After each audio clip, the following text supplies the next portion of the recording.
El arte debía ser universal. Un arte no comprendido por todos era para él mal arte.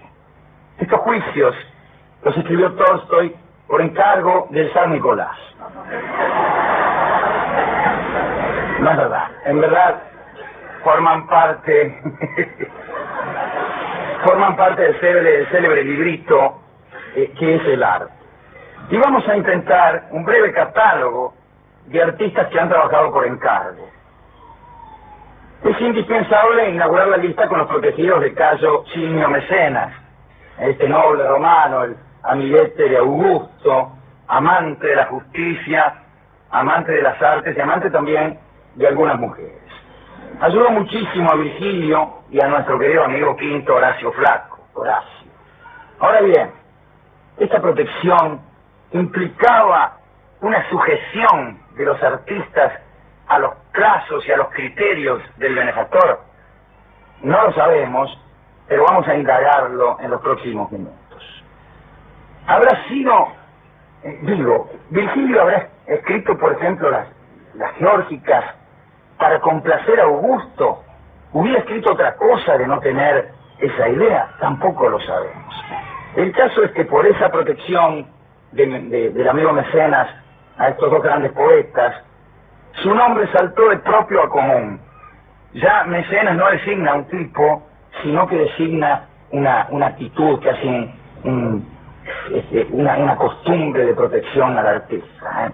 Y el primero que empezó a usar el nombre de Mecenas como nombre común fue un francés, Clement Marot, en 1526. Así que no es de siempre esta idea de hablar de los mecenas. Antes se hablaba de Cayo Mecenas. Y este catálogo sigue con otro amigo nuestro, atormentado más que beneficiado por sus protectores. Y eso fue Miguel Ángel. Siempre trabajó por encargo, o casi siempre. El primero que le encargó cosas fue Lorenzo de Médicis, un príncipe que era buen poeta, que era helenista erudito, un guerrero valiente, y según dicen algunas, amante insuperable. Tenía en su corte a Pico de la Mirandola, a Botticelli, a Marsilio Ficino y al Buonarroti, ¿no? Y aquí se mandó, junto con el príncipe Lorenzo, unas estatuas que en realidad estaban destinadas a una estafa. Lorenzo de Médicis le encargó unas esculturas que luego tenía que procesar para hacerlas parecer antiguas. Entonces Miguel Ángel, por ejemplo, con una de sus primeras obras, El amor durmiente, primero la hizo del modo común, y después la enterró bajo tierra un buen rato, y cuando la sacó empezó a romperle dientes, brazos, para darle 1500 años de antigüedad. Bueno, después se la vendieron a un cardenal por 200 ducados de oro. 30 fueron para Miguel Ángel. El resto se los quedó Lorenzo el Magnífico, que parece que además de buen helenista, buen amante y buen poeta, era un piola bajo. Lorenzo lo trató siempre bien, de cualquier manera, a Miguel Ángel, pero murió joven, y el sucesor de Lorenzo, Piero de Médicis, casi no se acordó del Buonarroti. Lo hizo en ocasión de una nevada, nevó en Florencia, y el tipo le encargó al Michelangelo un muñeco de nieve. Un muñeco de nieve. Miguel Ángel tragó la ofensa, aceptó el encargo y se mandó un muñeco de nieve maravilloso, o al menos eso dicen sus contemporáneos. O mejor dicho, los contemporáneos de aquel día. No hay testimonios, no hay otros testimonios. Y después se fue a Roma. Fue y vino varias veces, hasta que en 1505 el Papa Julio II le encargó la realización de su monumento funerario. Dice, algún día me voy a morir, dijo el Papa, que era sabio, y le encargó un conjunto escultórico que preveía más de 40 estatuas. Pero algunos consejeros le dijeron al Papa que no era de buen agüero construirse un mausoleo en vida. No eran gente tan sabia como el Papa. Y entonces el Papa derivó los fondos que tenía para su tumba a la decoración de la Capilla Sixtina. Y también se la encargó a Miguel Ángel. Era un encargo propio de un enemigo, ¿no? En realidad, dicen que el Bramante, que era enemigo de Michelangelo, le dijo al Papa que le encargara eso, porque el Miguel Ángel no era considerado buen pintor, todos decían que era buen escultor, y ansiaban verlo fracasar. Y entonces Miguel Ángel fue ahí, todos hemos visto las películas donde lo vemos al actor que hace de Miguel Ángel, ponerse de espaldas, sufrió muchísimo, incluso hizo construir un andamio que no tocaba el techo en ningún punto, despidió a todos los expertos que se habían ofrecido para ayudarlo y encaró solo el trabajo. Cada tanto dicen que venía el Papa, ¿no? Él pintaba la luz de velas, pero después se dio cuenta que las velas le tiznaban la pintura que era en el techo. Es muy difícil pintar cualquier techo, como sabe cualquiera. El caso es que cada tanto venía el Papa a ver cómo iba, y Miguel Ángel parece que un día se hartó y le tiró un tablón. Le tiró un tablón desde arriba, y le pasó rozando el marote al Santo Padre, y el pontífice no apareció nunca más por la capilla. Buonarroti tardó 4 años en terminar el trabajo, lo terminó 2 meses antes de la muerte del Papa Julio II, y ya en su lecho el pontífice se declaró satisfecho, porque dice: qué suerte, he podido ver lo que me espera en el paraíso un rato antes. No estaba mal. Muerto Julio II, finalizada la Sixtina, Miguel Ángel quiso reemprender los trabajos para el mausoleo, para la tumba, que ahora sí tenía algún sentido, incluso casi alguna premura. Pero no lo dejaron. Su proyecto quedó a medias, y los esclavos que están en el Louvre eran para aquella obra. Quedaron ahí, uno va al Louvre y ve esos esclavos, y es de buen tono decirle a la señorita que nos acompaña que esos esclavos pertenecen al grupo nunca terminado de 40 estatuas que estaban previstas para la tumba del pobre Julio II.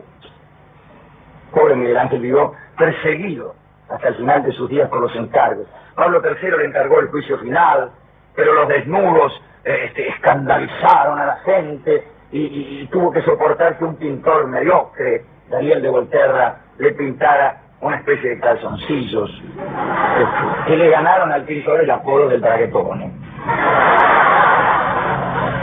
Y es seguro que Miguel Ángel murió en deuda con algunos de sus protectores, y es probable que no haya habido en toda su vida una tragedia mayor que la de haber convertido las artes que tanto amaba en obligaciones laborales.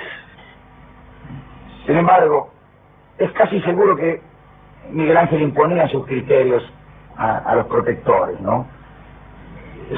También es seguro que lo hacía con diplomacia. Cuando terminó el David, había un pedazo de piedra enorme, nadie sabía qué hacer con ella, y Miguel Ángel, casi aceptando un desafío, tomó ese bloque e hizo el David. Me parece que cuando yo lo había terminado, apareció Soderini, Pietro Soderini, que era un gobernador, y le dijo: me parece, dice, que la nariz está un poco ancha. Entonces Miguel Ángel tomó en su mano un poco de polvo de mármol, y tomó también el cincel, le dio 2 o 3 golpes a la nariz, mientras dejaba caer el polvillo de mármol, y Soderini dijo: ahora sí.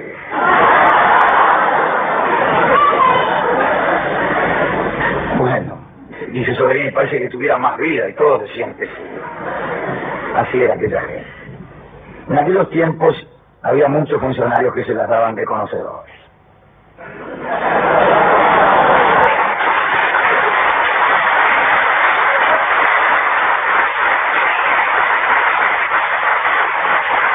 También el otro genio de aquella época, Leonardo da Vinci, que no era muy amigo de Miguel Ángel, trabajó casi exclusivamente por encargo. Estuvo a los órdenes de Ludovico el Moro, de Luis XII de Francia, de César Borgia, de Francisco I.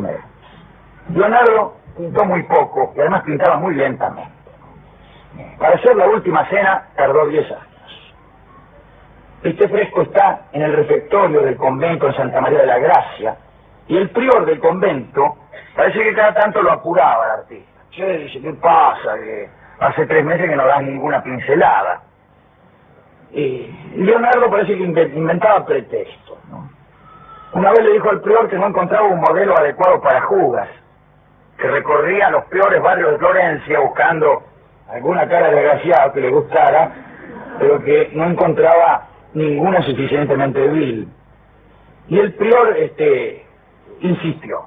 Entonces Leonardo le ofreció pintarlo a él como Judas, diciéndole que cumplía los requisitos. Y el hombre no volvió a insistir, le dijo, tómese todo el tiempo que quiera. De todos modos, esa obra, la última cena, tuvo muy mala suerte. Estaba en un refectorio, ¿no?, donde morfaban los frailes. Y del otro lado había una cocina. Imagínense ustedes el calor de la cocina sobre la pared. Pero además, alguien construyó en una punta de la pared un agujero para pasar la comida de la cocina al comedor. Con lo cual, arruinó la parte inferior de la obra. Pero además, parece que en un tiempo, no comían frailes allí, sino que lo hacían unos soldados que tenían por costumbre arrojarse mientras esperaban los platos, panes, cubiertos, bancos, muchos de los cuales pegaban en la última cena. Incluso algunos blasfemos elegían algún discípulo al que tenían entre ojos y le tiraban un panazo. Pero además hay otra cosa. Parece que Da Vinci había experimentado con unas mezclas de pintura que no fueron las más adecuadas. El caso es que esa obra está muy, muy deteriorada y parece que no hay manera de salvarla. Bueno, estuvo también con el rey Luis XII de Francia. Le construyó un asiento de retrete plegable, ¿no? Porque además de pintor y de escultor, hacía en aquella corte de ingeniero e inventor. Y no sabiendo qué cosa mejor inventarle a Luis XII, le inventó un retrete plegable y muy decorado, que hacía las delicias, por decirlo así, del rey Luis XII de Francia. También estuvo con Francisco I, ¿no? Con Francisco vivió, Francisco lo quiso mucho, y ya le había comprado el que hoy es su cuadro más famoso, la Gioconda. Ya lo tenía Francisco I. Pagó por él 4.000 florines y se lo llevó a París. Hoy vale 100 millones y encima no te lo venden, ¿no? Lo curioso es que Francisco vivía en el Louvre. El lugar que hoy es museo y donde está la Gioconda era el mismo lugar donde vivía Francisco I. Quiere decir que la Gioconda no tuvo necesidad de cambiar de lugar. Finalmente, el rey lo llevó a vivir con él, a Leonardo, y allí murió. En realidad murió en brazos del rey. En brazos del rey. Dicen que, ya viejo, estando en Francia, se le había paralizado a Leonardo el brazo derecho y que pintaba con la mano izquierda. No le importó gran cosa. Ah, sí, pues pinto con la izquierda. Otro también que estuvo con Francisco fue Cellini, que además de ser un gran artista era un atorrante. A la muerte de Clemente VII, un papa que un poco lo consentía, Cellini, Benvenuto se quedó sin nadie que lo protegiera en Roma y se fue a Francia. Francisco lo recibió generosamente, le regaló un castillo para que lo usara como taller. Ya vemos que Francisco era un tipo fenómeno, ¿no? A Benvenuto lo llamaba su amigo. Por cada jarro, por cada copa, por cada estatua nueva, lo llenaba de obsequios. Te ahogaré en oro, le decía. Por orden del rey cayó un salero de oro, donde ahí estaba Anfítitre y Cibeles abrazadas, y la sal salía por los distritos más comprometidos del cuerpo de Anfítitre. Esculpió el portal de un castillo. Al verlo, Francisco dijo, no sé quién es más dichoso, si el príncipe que encuentra un hombre que llena sus deseos, o el artista que encuentra un príncipe que sabe comprenderlo. Bueno, todo fenómeno, salvo que la favorita de Francisco, la duquesa de Étampes, lo quería rajar. Parece que Cellini no le prestaba atención porque la consideraba una simple amante de Francisco I, y sucede que el amante del rey de Francia tenía su importancia, siempre la tuvo. Y entonces la duquesa no lo podía ver. El escultor parece que incluso hacía obras, se las mostraba al rey y no se las mostraba a la duquesa, si me permiten la expresión. Un día la favorita se puso furiosa y le rogó a Francisco I que le encargara al Primaticcio, que era otro pintor que había por ahí, una obra que ya había sido encomendada a Cellini. Francisco aceptó y Cellini decidió vengarse. Consiguió colocar en una galería un Júpiter que acababa de terminar. Llegó toda la corte a ver el Júpiter, Francisco, todo el mundo, la duquesa, y empezaron a prodigar grandes elogios. Sin embargo, la escultura estaba cubierta en parte por una túnica. Y entonces la duquesa que estaba allí empezó a decir que ese era un recurso para encubrir algún defecto del estatus. Y Cellini dijo, yo no soy un hombre que acostumbre a esconder sus faltas, allí que ya que no le gusta, la voy a complacer, señora. Y con un gesto rápido arrancó la túnica y descubrió a 2 dedos del rostro de la favorita la gigantesca habilidad de la estatua. Y la duquesa retrocedió mientras toda la corte reía, y resulta de este episodio la duquesa tomó una medida previsible, lo mandó a asesinar. Se salvó milagrosamente Cellini, incluso la duquesa le pidió a Francisco que lo ahorcara, y Francisco dijo, sí, yo lo ahorcaría, pero hay que conseguir antes un artista igual. El caso es que Cellini, viendo aquel ambiente, se escapó a Italia, ¿no? Como se ve, los reyes han sido siempre muy benevolentes con los artistas plásticos. Todos conocen la anécdota de Carlos V con el Tiziano. A Tiziano se le cayó un pincel y el emperador se agachó y dijo, Tiziano merece que el César le siga el caso pincel. No te vas a herniar, le habrá dicho. A mí de Tiziano me gusta más esta historia, que no tiene nada que ver con el tema, pero me gusta. Pero si el tipo es una fiesta, ¿no? Tiziano. Y los invitados andaban diciendo por ahí que había gastado muy poco dinero en aquel banquete. Tiziano se enteró y hizo otra fiesta. Los invitó a todos, cuando llegó la hora de comer, apareció. Dijo, así que a ustedes les gustan las fiestas costosas. Muy bien, aquí tengo en mi mano una túnica que me ha regalado el emperador Carlos V, que vale 5.000 ducados, y tengo aquí un cuadro que acabo de terminar y que vale otro tanto. E inmediatamente tiró ambas cosas al suelo. Muy bien, dice, espero que ahora estén contentos con la fiesta y sus gastos. Pueden irse. Ahora bien, ¿puede decirse que estos artistas eran libres? En verdad, un artista es libre cuando decide todos los aspectos de su obra. No solamente los artísticos, sino, por ejemplo, los relacionados con el tiempo de su realización. El artista libre pinta, o escribe, o compone cuando tiene ganas,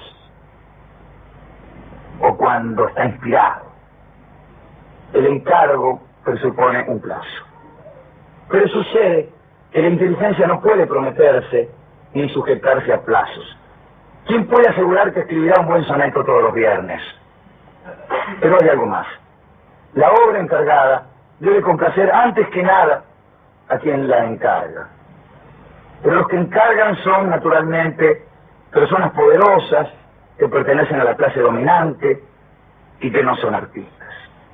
De esta verdad podría conjeturarse que las obras emergentes de un encargo han de ser siempre conservadoras y fieles a los moldes preestablecidos. Sin embargo, no siempre es así. La historia del arte es la historia de la lucha del artista contra sus dificultades.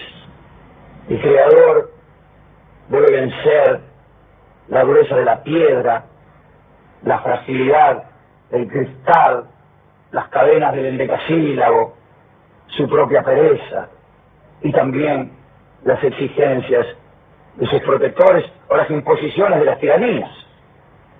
Y a pesar de todo, a veces el artista triunfa.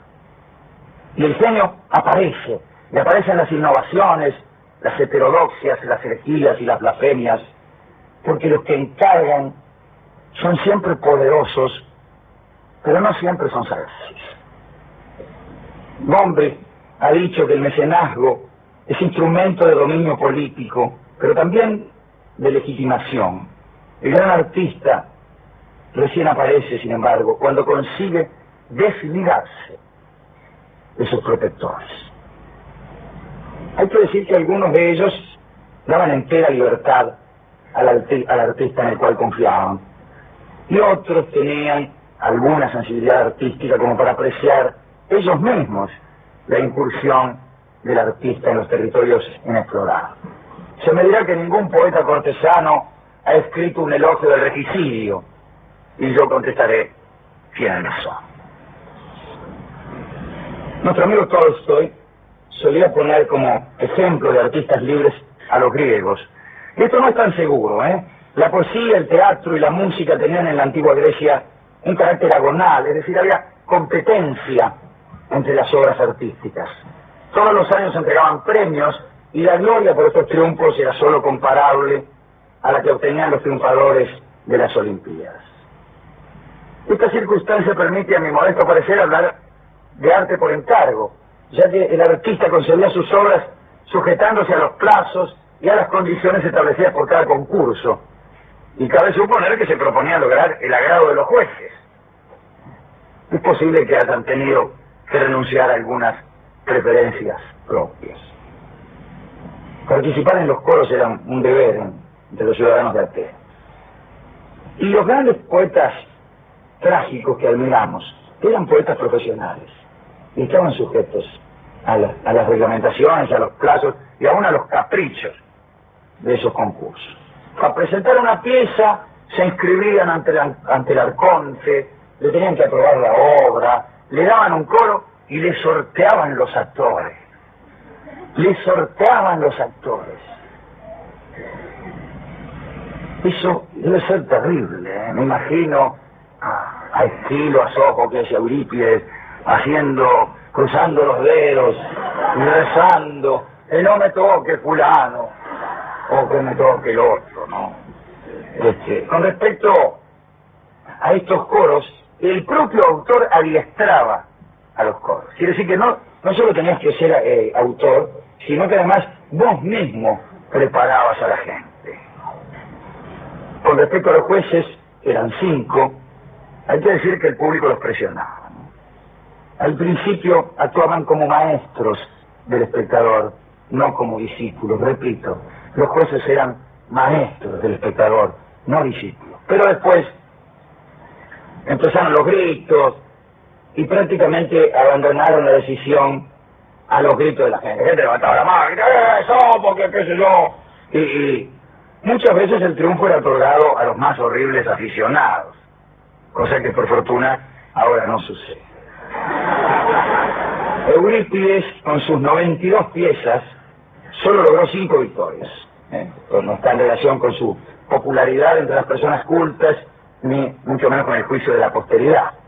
Podemos conjeturar que el oficio de jurado ya estaba desde hace muchos años en manos bastante absurdas. Y también se me hace que Eurípides no se esforzaba demasiado en complacer a aquellos jueces, lo cual ha sido una suerte para todos nosotros. Hay otros encargos en la mitología, ahí lo tienen a Dédalo, que inventor, ingeniero, arquitecto, creador de prodigios. En Atenas había cometido un asesinato, así que rajó a Creta, y Minos, el rey de Creta, lo empleó a su servicio. Y ahí le encargaba cosas, invéntese algo. Pero un día, la mujer de Minos, Pasífae, se enamoró de un toro. Cada cual, saben ustedes, uno se enamora de cada cosa. Pues bien, esta se enamoró de un toro y lo llamó a Dédalo. Le dijo: Dédalo, estoy enamorada de un toro, imagínese. Y le pidió que le construyera una vaca de madera, digamos, para satisfacer su deseo, para agradar al toro. Allí dentro se metió la mujer y el toro, engañado, vivió con ella una noche inolvidable. De aquella relación bestial nació el Minotauro, y Minos, avergonzado por los amores de su mujer, le ordenó a Dédalo que construyera un inmenso palacio,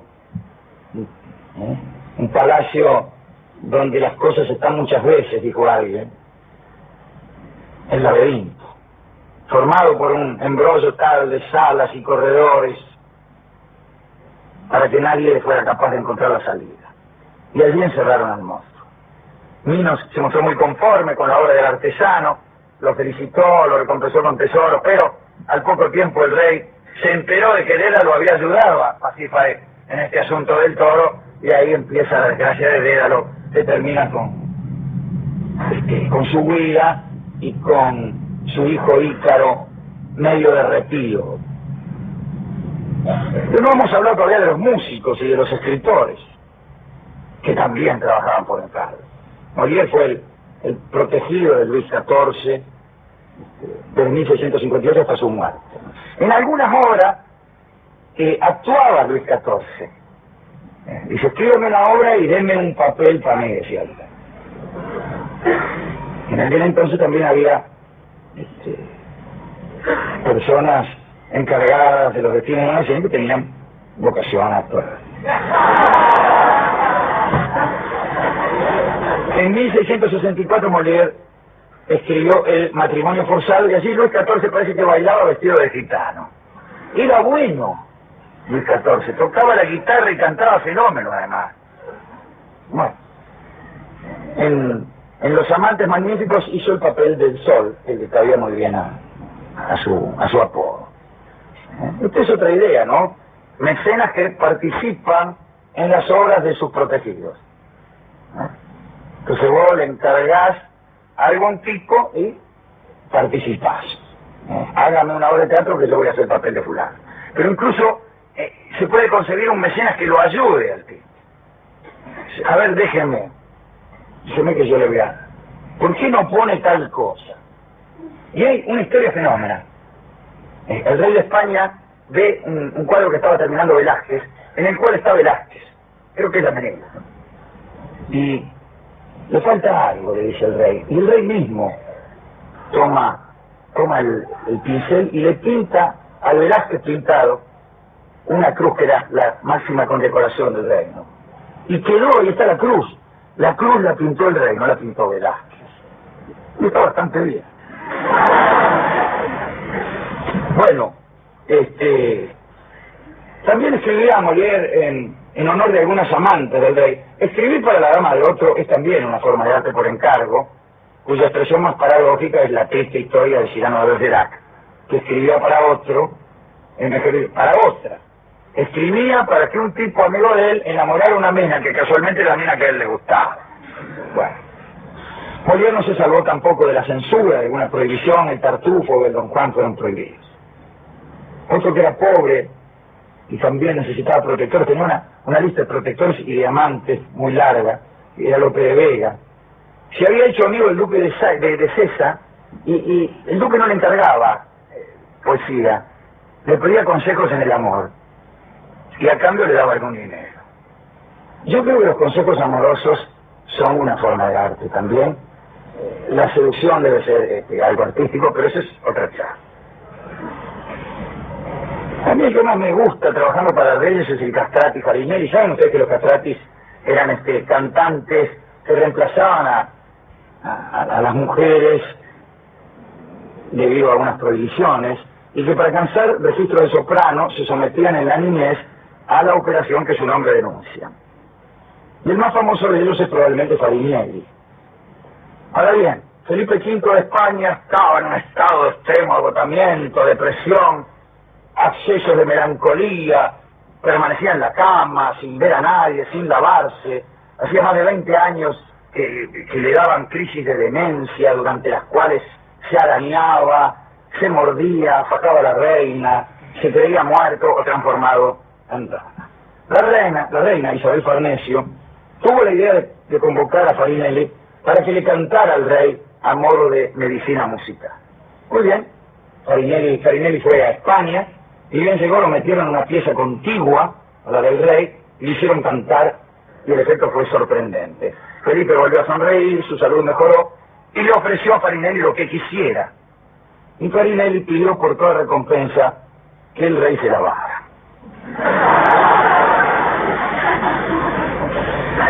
La historia de los reyes protectores se apaga con la aparición de otras formas más complejas de mantención y dominio de los artistas. En el siglo XIX comienza a perfilarse lo que los muchachos de la escuela de Frankfurt llamaron la industria cultural. Así, el creador se independiza aparentemente. Sin embargo, la idea creadora está filtrada por la organización burocrática. Y aparece según nos asegura Edgar Morin, la manipulación del proyecto creador por parte de una estirpe de técnicos y mercaderes que buscan, antes que nada, la rentabilidad. La industria busca artistas de talento, pero hace fructificar la parte del talento que tiene que ver con los moldes preestablecidos. La fórmula reemplaza la forma, el autor impone condiciones solo en la medida de sus éxitos. Tinianov, que era un formalista ruso, hablaba de un sistema central de obras y textos en vigencia que se convertían en modelo para los nuevos textos. La industria se nutre del talento, pero sofoca el genio. Dicho de esta manera, el ningún talento o el demasiado talento son enemigos de la industria.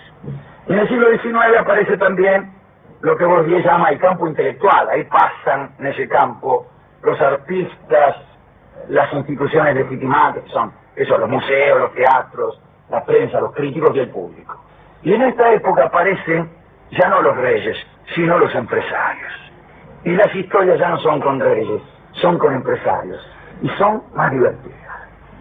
Por ejemplo, ubiquémonos en Milán, en la Scala, año 1815, ¿no? Rossini había presentado una de sus obras, ya iba a saludar al público que aplaudía. Se le acerca un tipo que le dice: maestro Rossini, usted es un genio de la ópera, me llamo Domenico Barbaia y tengo los 2 teatros más grandes de Nápoles. Acepte que lo invite a comer porque tengo que hacerle una oferta extraordinaria. Fueron a comer y Barbaia le propuso una importante suma a cambio de que compusiera 2 óperas al año. Muy bien. Al año siguiente el músico lo llevó a Nápoles, visitó los 2 teatros, pero pasaron los meses, y no aparecía ninguna ópera. Y Barbaia a cada tanto le preguntaba: ahí, ¿qué pasa? Muéstreme algo. Nada. Finalmente un día lo hizo entrar a una habitación y lo cerró con llave de lobby afuera. Y le gritó: hasta que no me entregue la ópera yo no te abro la puerta. Y Rossini empezó a los gritos. Ahora, men, y cosas por el estilo. Hasta que comprendió que no tenía otra salida que escribir la ópera. Y, pues bien, esa misma tarde entregó la obertura. Y 2 días después la ópera completa. A Dostoyevski le pasaba algo parecido, ¿no? Más allá de sus éxitos literarios, tenía una enorme cantidad de deudas y firmaba unos contratos terribles para conseguir adelantos. Ese fue el caso de la novela El jugador, que se comprometió a escribir en un mes. Pero además había una cláusula que decía algo así: si la novela era entregada con un solo día de atraso, Dostoyevski tenía que devolver el anticipo y, como penalidad adicional, cederle gratuitamente al señor Shklovsky, que era el que lo había contratado, los derechos de toda su producción pasada y futura. A los 15 días no había escrito ni una línea. Tenía que terminar un libro de 200 páginas. Y algunos amigos, entre los que yo me hubiera contado, le propusieron que firmara una novela cualquiera escrita por algún otro tipo. Pero Dostoyevski rechazó la idea. Finalmente se decidió a contratar una secretaria, era una taquígrafa, y convocó a Ana Grigorievna Simitkina, una chica de 20 años, que era alumna de uno de los principales taquígrafos de la ciudad. Ana admiraba mucho a Dostoyevski. Se encontraron y se conocieron para ajustar las cuestiones laborales el 4 de octubre de 1866. Cuando vi a Dostoyevski por primera vez, contó Ana, me pareció bastante viejo, pero apenas habló, se convirtió en un ser bastante más joven. Y entonces empezaron a trabajar con El jugador, una novela que narraba las propias historias de Dostoyevski, que escolaseaba todo. A Ana le parecía buena la novela, pero le disgustaba un poco ese personaje que no podía controlarse. Un día Ana llegó a la casa de Dostoyevski para trabajar, y antes de empezar el escritor quiso conversar un poquito, y le dijo: La niña me pregunta, ¿quién es el personaje central?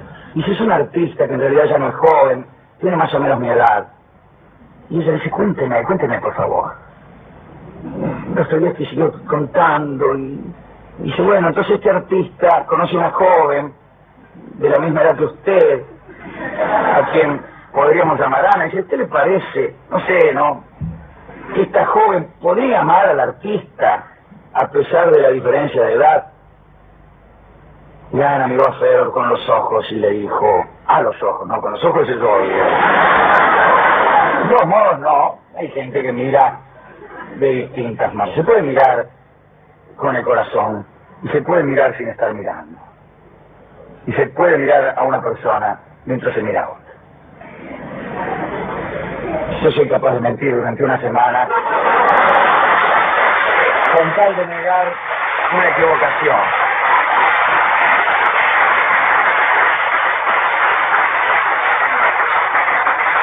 Gente que por no borrar una palabra escribe 5 páginas su clase. Y dice, bueno, ¿usted es posible que esta chica ame? Y la tipa lo miró y dijo, yo diría que lo amo, que lo amaré la vida entera. Y ahí empezaron, ¿vio? Una cosa trajo la otra. Se casaron, pese a lo cual entregaron la novela a tiempo.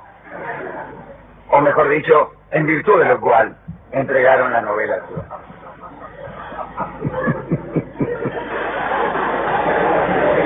Algunos artistas también tuvieron que ganarse la vida o conseguir protectores impensados, por ejemplo, dueños de fiambrerías. Renoir pintaba porcelanas en una fábrica y lo rajaron. Entonces se dedicó a una tarea un poco extraña, pintaba toldos y abanicos. En aquella época algunas tiendas, especialmente las fiambrerías de París, adornaban sus toldos con paisajes, qué sé yo, mujeres con queso, cacerolas, y por eso que Renoir tenía una gran habilidad en eso. Después lo llamaron a casa de los aristócratas para pintar abanicos. Reproducían en estos abanicos en miniatura cuadros de Watteau, de Rubens, de Goya. Watteau pintaba huevos. Justamente a Luis XIV le obsequió algunos de ellos.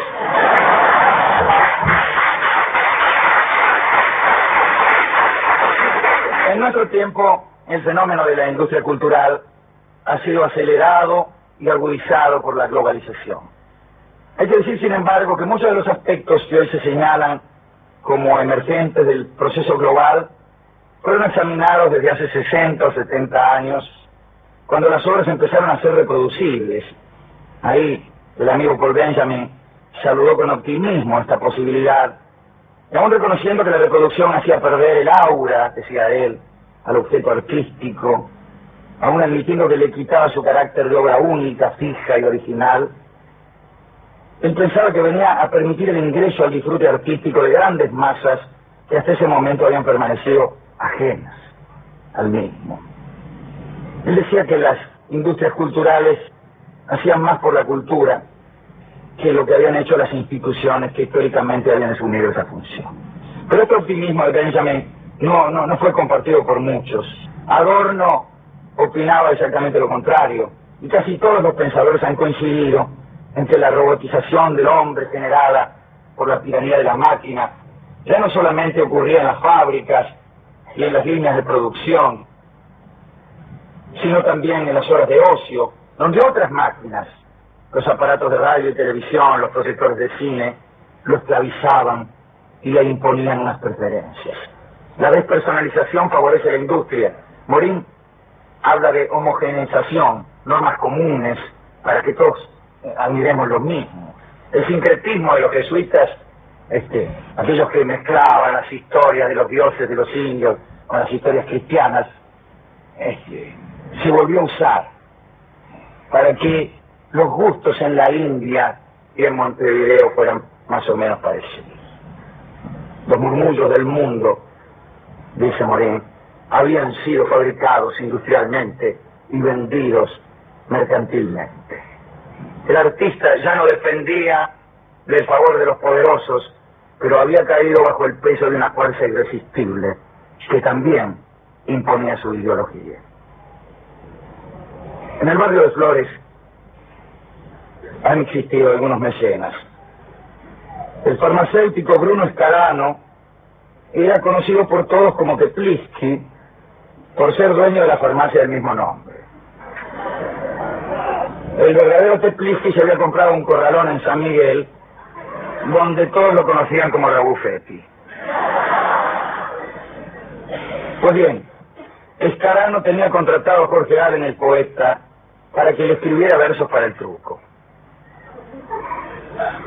Y Jorge Allen, para ahorrarse trabajo, se limitaba a copiar versos de poetas consagrados para luego agregarle los cantos propios del juego, ¿no? Por ejemplo, qué descansada vida la del que huye del mundanal ruido y sigue la escondida senda por donde han ido los pocos sabios que en el mundo han sido.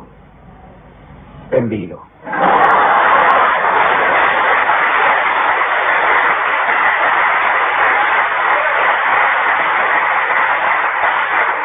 O bien, si de mi voz saliera, tanto pudiese el son que en un momento aplacase la ira del animoso viento y la furia del mar y el movimiento. No pienses que de mí sería cantado, hermosa jardinera del nido. El fiero Marte airado a muerte convertido, de polvo y sangre y de sudor teñido. Al tendido. El farmacéutico, a cambio de estas donosuras, pues le hacía importantes descuentos. Y aquí viene donde este humilde charlista se atreve a proponer una hipótesis. Tal vez todo arte es encargado. Tal vez toda iniciativa artística proviene de una voluntad exterior al artista. Después de todo, la palabra vocación quiere decir también llamado. Estoy diciendo con torpeza que el arte es inevitable y que el artista no pinta ni escribe cuando tiene ganas, como dije hace un rato, sino cuando no puede evitarlo. Y aprovecho también para señalar la importancia del amor como fuerza impulsora de obras y acaso como recompensa de algunas de ellas. Y así como el artista protegido procura agradar a sus mecenas con mucha mayor sinceridad, el artista trata de que su obra guste a quien ama, porque adivina secretamente que su obra es él mismo. Y es para mí esta la forma más noble de arte por encargo.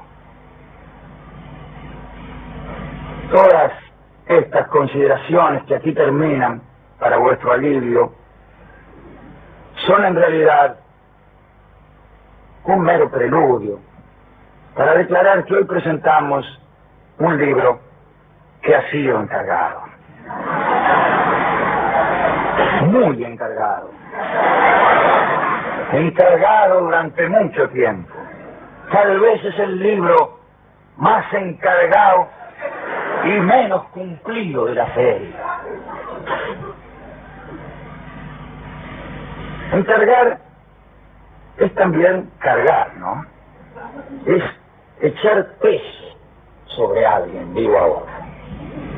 El libro del fantasma fue encargado por nuestros editores, pero también por mis amigos y compañeros, y en cierto modo por ustedes, que han tenido la sufrida delicadeza de haber leído los libros anteriores, las crónicas del Ángel Gris, y lo que me costó El amor de Laura, que por alguna razón inexplicable ha triunfado como libro.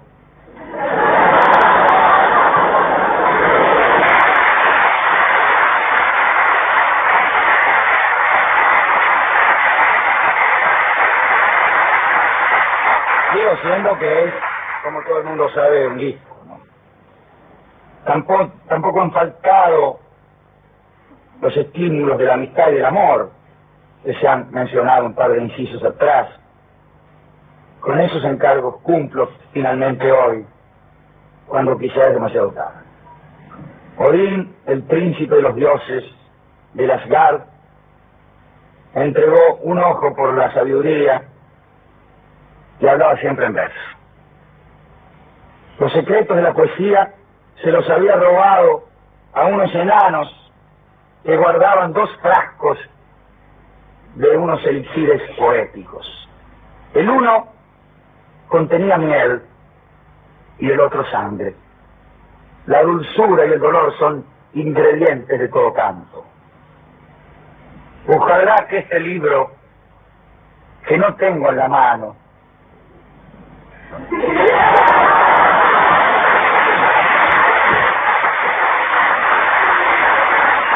porque no es donde suelo llevar los libros. Digo, ojalá que este libro les deje a ustedes la sensación de haber costado una gota de sangre y de haber convertido esa sangre en una gota de miel. Están presentes hoy muchas personas que yo admiro, muchos amigos queridos, mucha gente que no veía desde hace tiempo.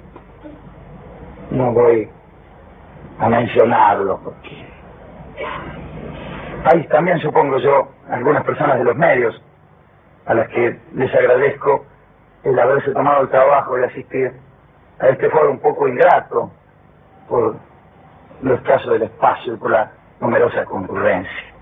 Pero ingrato es además por la insolvencia de este charlista. Lo mismo que al principio pido permiso para usurpar el nombre de escritor, que es el que se le da a las personas que escriben libros. A todos ustedes les dejo, a modo de agradecimiento, una gota de sangre y una gota de miel.